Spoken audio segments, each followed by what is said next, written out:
าะซื้อของกินตอนเช้าก่อนแต่ละเช้าก็ซื้อแต่ของกินของมูสิซื้ออย่างเลยหลายอยู่ได้นี่เอาอย่างว่าพี่เน่เจ้าอะไรกินพี่ครับจะสินพี่ชอบกินสินซื้ออันนี้ไปกินเช้าดีกว่าได้อยู่ตอนนี้มาฮอดหมู่บ้านแห่งหนึงนะทุกคนเนาะแปลกที่เขาเจ้าบ่ใส่ประตูกับบ่ใส่หน้าต่างนี่ไม่พายเนาะสบายเขาเจ้านอนอยู่กองไม้ไปเลยมันก็ฮ้อนอะไรทุกคนฮ้อนแท้ฮ้อนว่าช่วงนี้ฮะโอ้โหไปใหญ่พูดเลยอ่ะปั๊มน้ำชาวบ้านใช้ครับแรงๆสิพี่ไวๆกว่านี้หน่อยพี่สบายดีทุกคนสบายดีตอนเช้าเนาะตอนนี้นี่ก็เราอยู่ที่ตลาดแห่งหนึ่งเนาะแต่ว่าตัวก็ยังบ่ทันบอกเพื่อว่าเป็นตลาดใดตอนเช้าทุกคนตอนนี้นี่ก็ได้มันยางเลาะเบิ่งซื่อๆทางนี้น่าจะเป็นทางลงไปบ้านนะเจ้าใจกะบ่ฮู้ว่าโลได้อยู่พี่อันเที่ยวก็ลองซานเดี๋ยวสิถามน้องมึงเด้อไก่นี่โลได้โลละแสนเนาะเป็นตายอยากได้ไปลองซานขนาดลองซานขายโลละ150,000ไม่อยากได้ไปขายสมมติเอาหลายๆเลยโล90เลาะซื้อโล90เขาเจ้าก็มีขายได้ตอนเช้าเนี่ยกับพวกมูชิมีอย่างนี้ไปลองเบิ้งซะแหละดิแนวกินกับมีอยู่แต่ว่าเบิ้งวันที่ซื้อแนวกินไปพร้อมเพื่อไอ้เนี่ยก็ได้กินกาแฟอยู่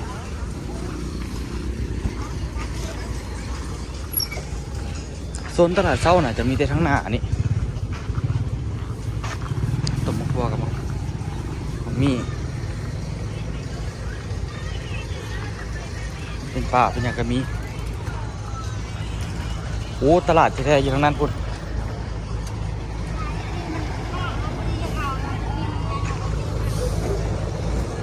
คนกัดเที่ยวไปเที่ยวมาหลายได้ทุกคนมันอาจจะยาวไปทางนั้นพุ่นหลักกันแล้วที่บอกโซนตลาดเช้าตลาดแรงของตลาดนี้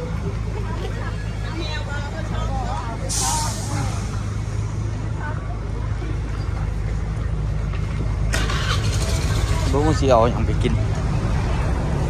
ก่อนที่ออกเดินทางนะทุกคนเนาะมาแวะเบิ่งตลาดซื้อมันย่างเลาะลิ้นเบิ่งไอ้เนี่ยยังกินกาแฟอยู่ข้างหน้าห้องพักอยู่มื้อนี้เป็นมื้อที่นั่นแหละไปเรื่อยๆทุกคนกินอันนี้ก็คือสิดีที่กันที่เขาเปียกวันนี้ไปก็คือสิดีตลาดเขาวางไปตามถนนไปซื้อ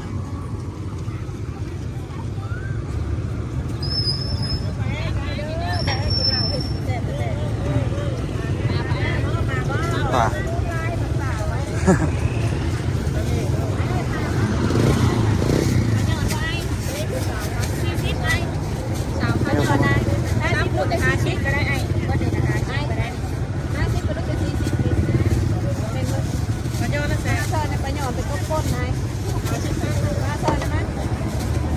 เดี๋ยวเอารถมาแล้วจะมาแวะเมื่อกี้เท่านึงรถจอดอยู่บ้านพักคุณ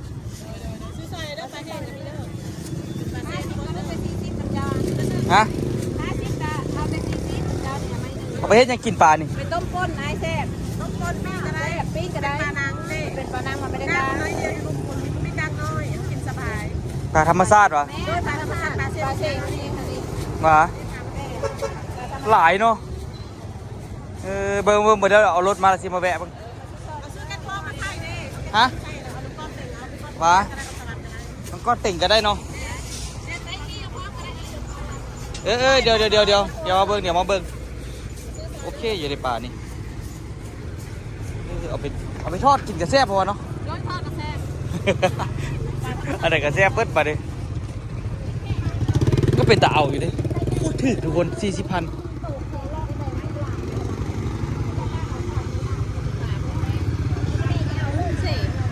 ตัวกุ้งหันกองเขาได้20,000ปลานี่ดิ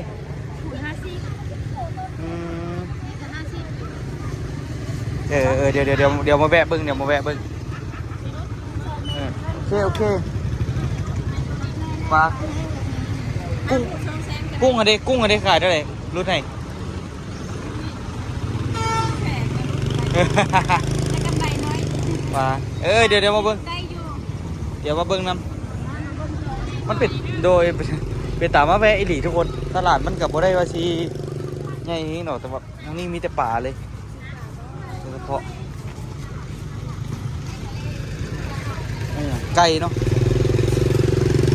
เอาปลา ปลามันยาวไปลุมมันนะทุกคนคักอยู่เลยทุกคนนะป่าคือก็กุ้งกับเป็นตาซื่ออยู่คันสิว่าแถวนี้นี่มีรถเวียดนามหลายทุกคนเห็นบอกมีรถของเวียดนามเลยรถของคนเวียดนามมาขายมาใส่ซอยเลยนี่เขาเปียกมีเฟยที่จริงกับเหมาะรับมานั่งกินอยู่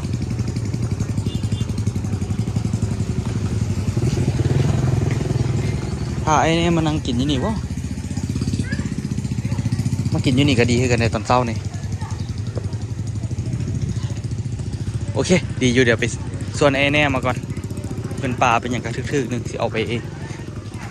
เฮ็ดอยู่เฮ็ดกินอยู่พุ่นเนาะเดี๋ยวไปต้มแจ่วให้ไอ้แน่กิน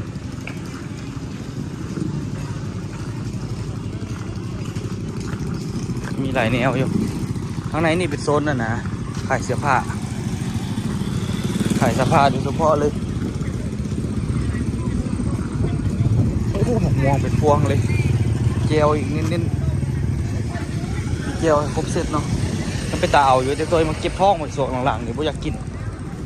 มักอยู่แต่ว่ากินแล้วเจ็บท้องดูขนาดมีข้าวจี้ก็หลายเต้โอเคเลยทุกคนเปียกไปเดี๋ยวเดินทางต่อดีกว่าไปเบิ่งข้างหน้าเนาะว่าสิมีอย่างใดมีหลายแนวอยู่แถวนี้เลาะซื้อของกินตอนเช้าก่อนแต่ละเช้าก็ซื้อแต่ของกินของหูจีซื้ออย่างเลยหลายอยู่ได้นี่เอาอย่างว่าพี่แน่ เจ้าเวลากินพี่ครับผมจะชิ้นพี่ชอบกินชิ้นติดมันแค่นั้นแหละชิ้นแห้งก็ได้อยู่ตอนนี้ไม่มีครับได้ละชิ้นแห้งได้กินเลยได้แล้วละให้เร็วเลยเด้อ หมูปิ้งนี่ขายได้ไม่เท่าไหร่ 7,000 อันนี้เด้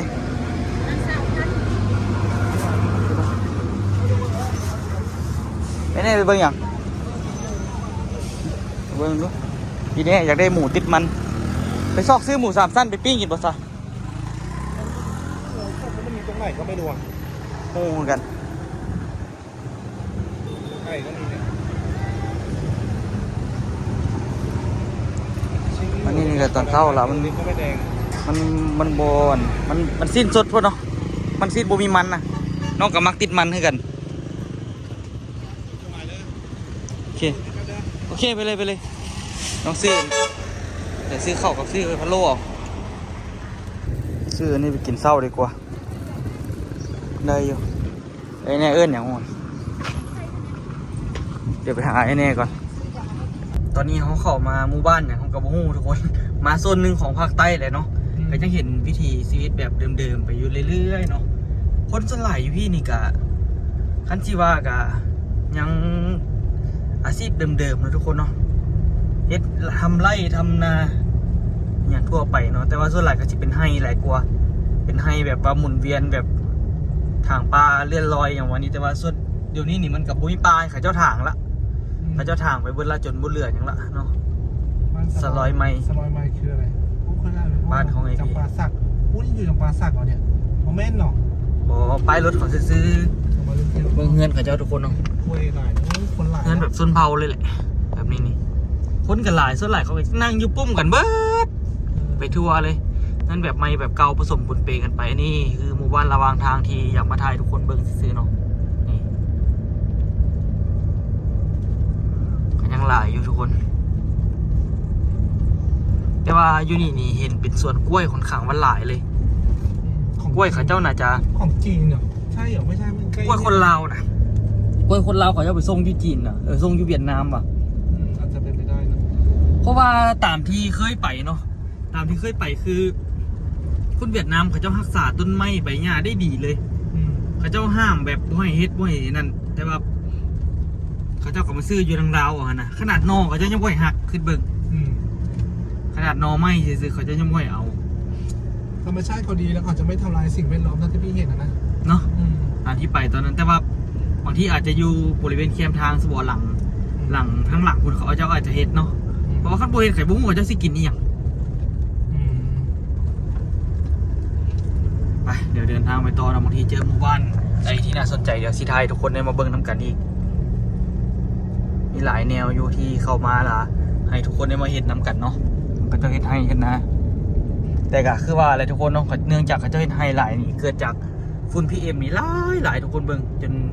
เป็นสีฟ้ามืดเมื่อวานแห้งนักเลยขี่รถมาทำไมเนี่ยเกือบตายฝุ่นน่ะฝุ่นหลายว่ะเบิ่งยุงข้าวเขาจะสิบอกว่าติดเงินอีกได้ยุงข้าวไปฝักหนึ่งเงินไปฝักหนึ่งสำคัญที่สุดของข้าเจ้าก็อยู่นี่คือข้าวอะไรทุกคนมีข้าวกินแล้วก็เลี้ยวไปอย่างวันนี้เงินก็เป็นเงินไหมเนาะไม่ข้าเจ้ายังหลายเด้อยู่พี่แต่มันก็บ่ได้สูงเฮงอีกภูแต่ละภูคือว่าอะไรภูเพียงที่กว้างที่ใหญ่ที่สุดก็คือทั้งนี้เลยทุกคนมันใหญ่มันกว้างดีพอขี่รถไปนะทุกคนมาเจอทางแดงป้าที่ทุกอยู่โซนแถวๆนี่แหละทุกคน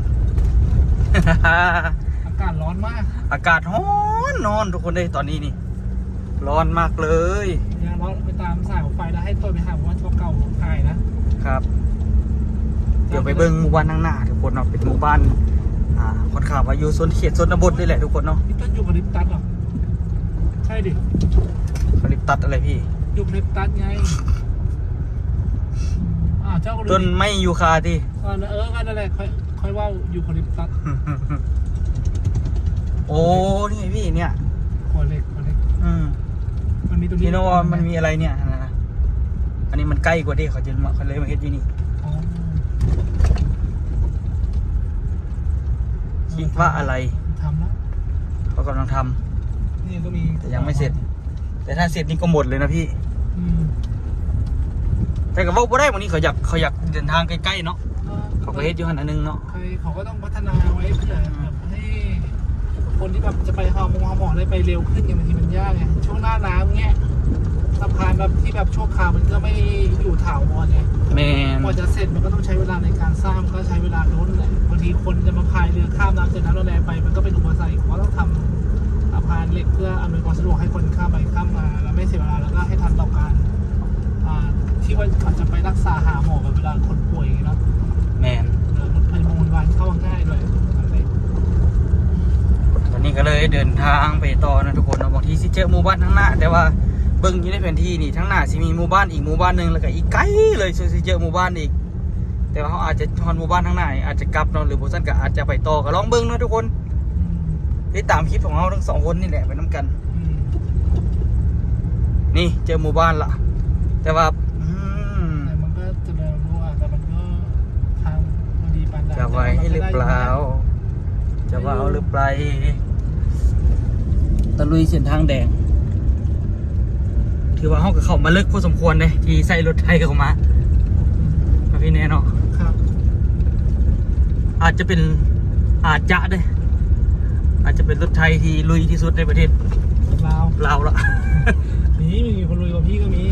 แต่ว่ามันลุยคนละบ่อนแค่นั้นเองบ้านตะกอแต่ว่าอย่างนั้นบ้านตะกอพี่ไม่มีประตูมีคำเปไม่มีประตูนะเจ้าลองไม่มีหน้าต่างเลยเนี่ยหรือว่าเขายังไม่ทำไว้เขาใช้ผ้าปิดเจ้าเบิ่งเขายังพอทันทิศหลายกว่านะวะจนนั้นถ้าไม่คุยกับหนุ่มคนนี้ก็ได้เนี่ยเบิ่งกับเบิ่งเลยจอดก็จอดเลยไปบนจอดก่อนมันขวางโอ้เดี๋ยวนี้ดิ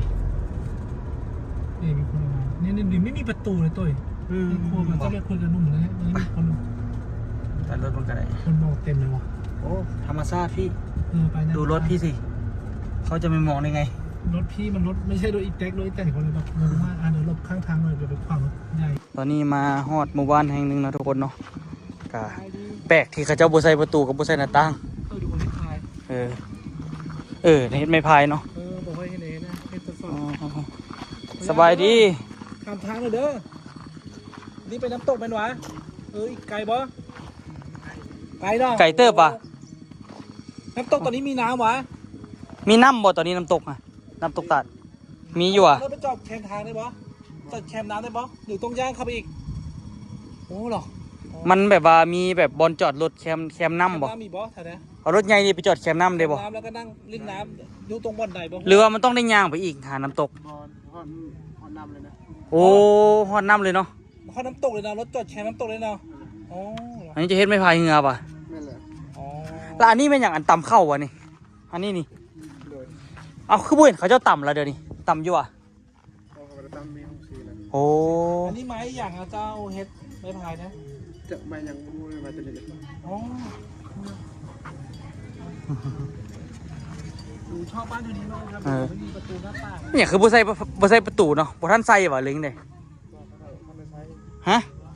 ใช่แต่เกิน โอ้อันนี้เป็นเฮือนเจ้าอ่ะ น้องมันตะลึง หืม มันตะลึง อ๋อ เป็นเท้า เอาเงินปลาเท่าเนาะ เงินพ่อเฒ่าเจ้า อ๋อนี่ โอ้หมู่บ้านเขาเจ้าก็หลายอยู่เด้เนาะเดี๋ยวไปแวะเบิ่งนิดนึง จะไปตรงนั้นเลย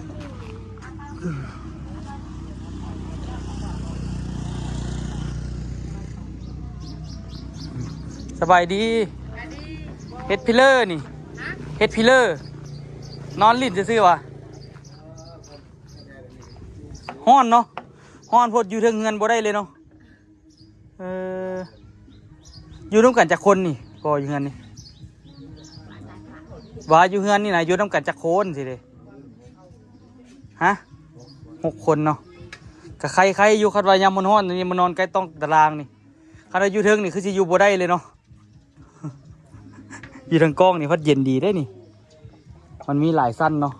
เดี๋ยวมาเลาะเบิ้งในอยนึงไม่ยังมาเลาะเบิ้งบ้านซื่อๆมันกะเป็นอันนี้ไป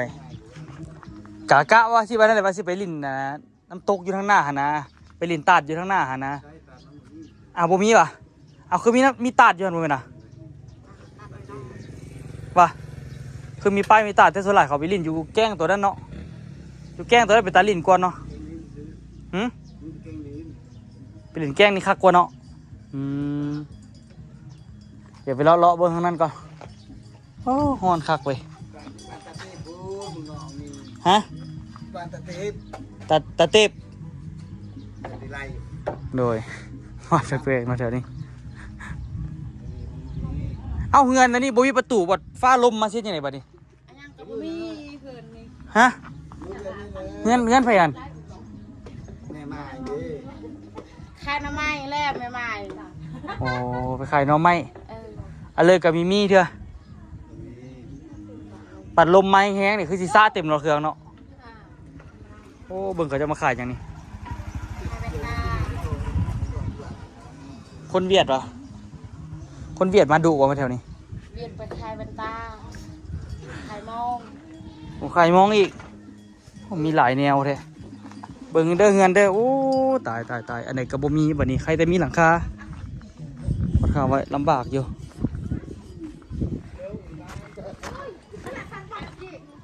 ไอ้แน่ไปเจออย่างอีโลมันเพื่อบ่ไปเทวมาเลยมันเมืองหมู่บ้านเขาเจ้านะทุกคนโอ้ชนบทอีหลี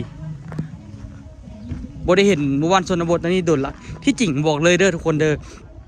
เฮือนไม่เท่าตัวนะเป็นประมาณนี้แหละเดี๋ยวสิให้เบิ่งแต่ว่าสูงกว่านี้เนาะ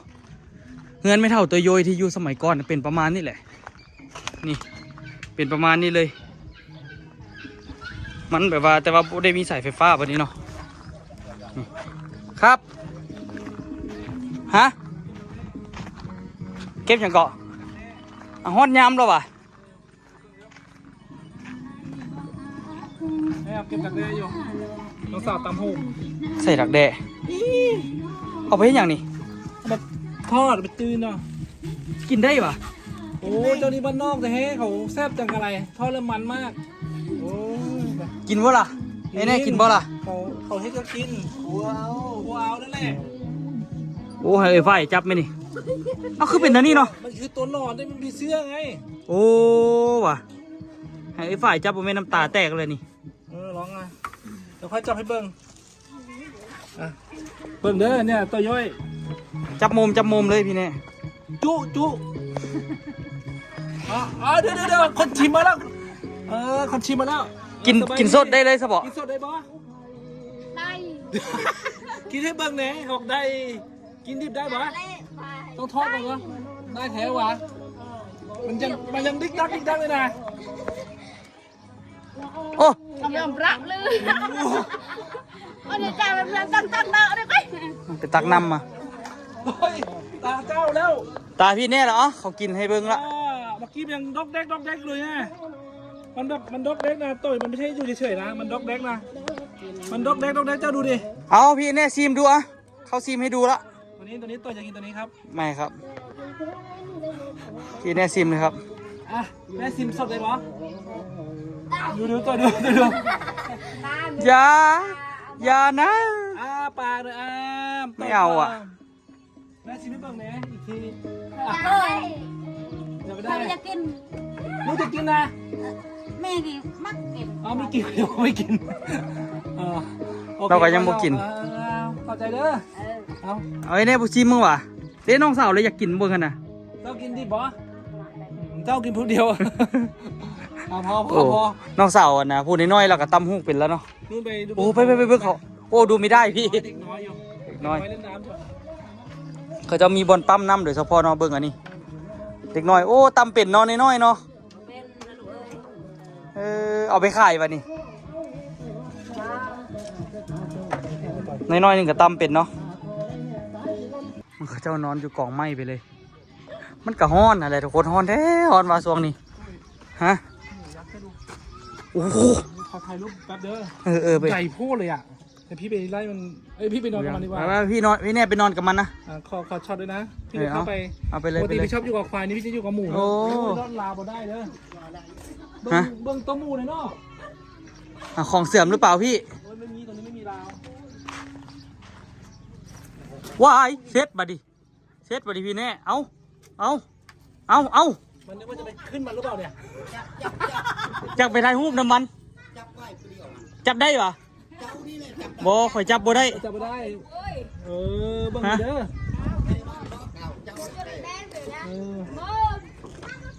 มันมีลูกปะ บ่ไม่มีเรา มีน้อง เป็นมันแล้วปะ เป็นเรื่อยแหละ อันนี้ไปเฮ็ดอย่างเนี่ยซ้อนอย่าง ป้าเอาใหญ่ไปพูดอ่านซ่อนนะอยากได้ปะพี่แน่อยากได้จักอันวะ หอยเด้อ หนักนะดอกอักเลือ ซ้อนอะไรอย่างโอ้โห อันนี้เขาเจ้าขายเท่าไหร่อันนี้ นี่ของเฮ็ดเอง เท่าไหร่เขาจะซื้ออันเท่าไหร่นี่มีคนขายบ่ ของเฮ็ดเอง ไข่อยู่บ้าน ว่าอันเขาจะซื้ออันเท่าไหร่นี่ นี่มาเฮ็ดเอง โอ้บ่คนอื่นนะคนอื่นเขาขายเท่าไหร่ 100,000 ว่ามันมีตัวตาน้อยๆกว่านี้บ่มีตัวตาน้อยๆกว่านี้บ่ตามันนี่นะอยากได้ไปซื้อใช่ปะไปซ่อนปลาไปซ่อนยี่ใส่ ปลาไปซ้อนอย่าง กูนึงหนักนะดอกเอาไปช้อนนะช้อนกุ้ง ซ่อนกุ้ง โอ้เป็นช้อนที่ใดอ่ะบอลใด ไปซ่อนยี่ใส่ ช้อน ช้อนเล่นน้ำ อ๋อโดย น่าไปนะในทางถ้ามีทางลงได้งามนะ ไอ้นี่ก็ไปนำไปนำเราตัวอยากได้อันไปโยกดีกว่าบ้านเขาเจ้าก็มีบ้านเก่าบ้านใหม่ผสมปนเปกันไปเบิ้งอันนี้เฮ็ดคอกเลยโบเป็นคอกไงเลยคอกเลี้ยงเด็กน้อยนี่นะ วัดดี ตัวเจ้ามันนะดูนี่มันจะจำเจ้าได้เจ้าไปบ้างค่อยหนีตัวไปเอาดูนี่ว่ามันจำชื่อได้ชื่อจะได้บอสมันเป็นพ่อของลูกในท้องน่ะเอาแท้ มันกลัวคนนะพี่ ไป แต่ว่าเห็นเขาเจ้าคนไทยมีคนหนึงได้เลี้ยงอ่ะเจมอสอ่ะพี่เขาเจ้าเลี้ยงหมูแล้วเขาเจ้ากระจับได้อีกไม่กล้าถ่ายเลย เดี๋ยวเราก่อนปั๊มน้ำให้ชาวบ้านใช้ครับมันก็ไม่ยากแต่ต้องยกให้สุดอ่ะ แรงๆสิพี่ไวๆกว่านี้หน่อยพี่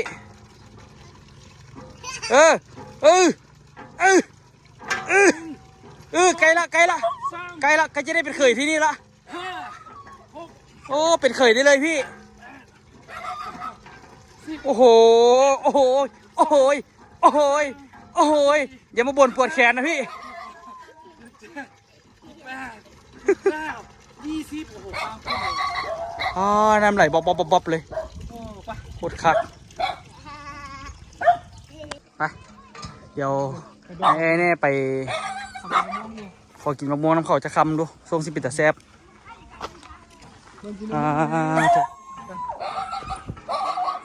ฟ้าลูกขอซิมได้คำหนึ่งขอกินได้คำหนึ่งเอ้าขอลองเลยเอ้าพี่เน่ลองอ่ะ ฝ่าแล้วกดดู โอ้น้ำลายแตกว่ะ ขออนุญาตชิมลูกเด้อ กัดต้องได้กัดครึ่งคือเพื่อนได้ บอกกินทั้งลูกเลย ว้า เอาดูเจ้าเด้ออันนี้ใส่พริกใส่อย่างบ้างเนี่ย ปลาแดก อันนี้เลยนะมีแป้งโนบอ มี แล้วมีอย่างอีกอ่ะ มีเกลือ เขาเคยเอาชิมคอยชิมทั้งลูกเด้อ เขาอายเขาแต่ว่าเขาบอกอายแต่ว่าเขาอายซื่อก ระจักที่อายยังเนาะ เราคนละเท่านั้นฮะ เขา ค อยู่ นละ กั เท่าน เฮานี่คือว่าเขาฮะเขาอายเขา อ๋อ มือเกลือข้างหน้าด้วยอายเขาแรงอ่ะ โอ้จูนี่เ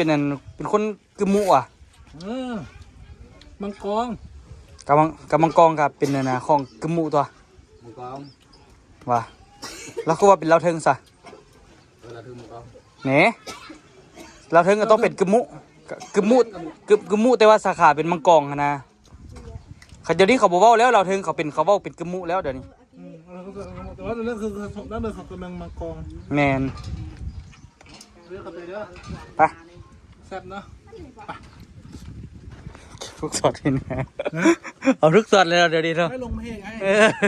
ได้ตลอดเลยแต่ว่าเขาเจ้าบุคคลใส่หน้าต่างเนาะ ไปน้องอาบน้ำไป ไม่เป็นไรอ่ะขอบคุณมากๆครับที่หวังดี เดี๋ยวให้เรากลับเราไปเดี๋ยวยางเลาะในนึงยางเลาะบ้านในนึงเนาะโดนได้มายางแล้วนี่ห้องในนึงก็อดทนเอาแต่ว่าบรรยากาศนั่นนี่หาเบิ่งยากก็ที่จริงพอแท้เลยขน้องคนเดียวน้องก็บ่อยากมาปานใดคือกัน ทำไมอ่ะ เป็นเงาเป็นวองเป็นง่อย ก็มากับเมียเจ้าสิ ๆทำมากับเมียก็ได้อยู่ เจ้าก็ไปกับเมียด้วยแต่พอเวลามีเมียน้อยก็ไม่ให้เมียไปด้วยอ่ะเจ้า คือตอนน้องขึ้นไปอาโนกันยางคนเดียวแล้วเป็นอะไรหู เอามันไว้ปลูกที่นั่นปลูกไม่ต้องที่นั่น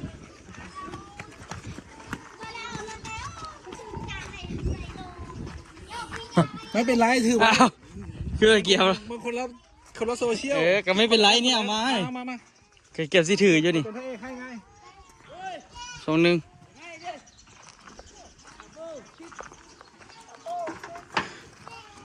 โอ้ เม็ดอย่างไอ้เอ้ยแม่ข้าวเนาะ ฟัดเข่าอ่ะเฮ็ดอย่างกินแรงไม่เท่า ตำข้าว โอ้ยังได้ต่ำอยู่วะ โบมีเครื่องสีเนาะ